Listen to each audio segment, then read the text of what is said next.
Nandray anjara tamin'ny faminamarinana amin'ny fankalazana amin'ny fety manam-boninahitra lefitra manerana amin'ny Madagasikara ireo manam-boninahitra lefitra eto anivon'ny Antenimierandoholona ny 2 febroary 2024 izay nitanterahana tetsy amin'ny Lapana Nosikely. Ny taona 1377 ny nankalazana voalohan'ity andro manandaza ity izay feno enina amin'ny 50 taona katroka ankehitriny. Nisy araka izany ny fomba fanao izay nosantarana tamin'ny fanatanjahantena, nisy ihany koa ny fanolorana solombody akoho na gisa ho an'ny talen'ny kabinetra ny Antenimierandoholona izay nisolitena ny filohan'ny Antenimierandoholona Rivo Rakotovao sy ny lehibe ny fiarovana Andriamatora Tsimbazafrina ho fanamarihana amin'ny fitsingerenan'izany vanim-potoana izany. Nandritra ny raha miaramila izay nitanterahana dia an'izany indrindra ny nandray ny fibaikona dia ny sergent Vahatana Festos Larissa ary manam-boninahitra lefitra zoky indrindra amin'izy ireo moa dia ny gendarme principal de classe exceptionnelle Randrianiera Norbert. Ny manam-boninahitra lefitra moa no andry ankinan'ny tafika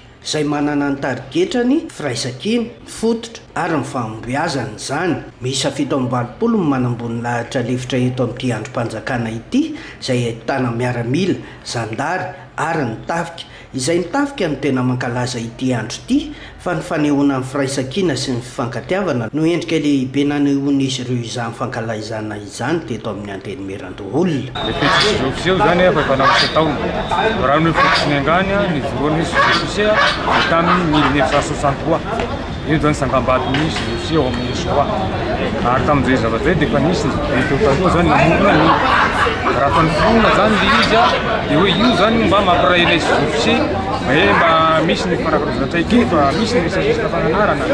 dia nazoro zany ho andro fankalazany ofisiel ny andro io zany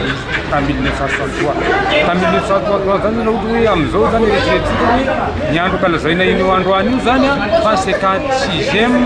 anniversaire ny ofisiel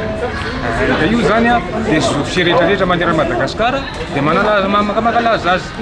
ary ofisiel zany raha hoe atao amin'ny tapaka zany izy dia io zany no tena andro ikinan'ny tapaka satria zany izy no mandray baiko avy any ambony ary mampita baiko avy amin'ireo olotelezina aty ambany.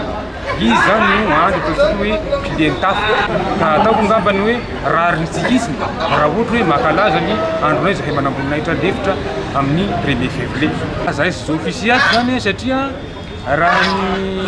miaramila zany satria ny mankalaza ny tiandrino dia miaramila zany mankalaza ny andro ofisiel nefa zahay tsy manatokotra amin'ny ndro namanay ireo satria firaisakina zay araka zany dia zahay zany misy ny miaramila misy ny gendarme misy ny polisy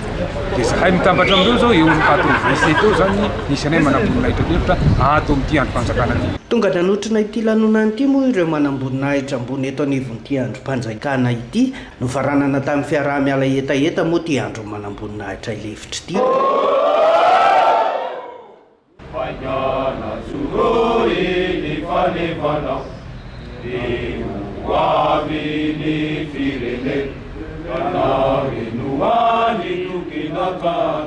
Visuru ni funona si fada vate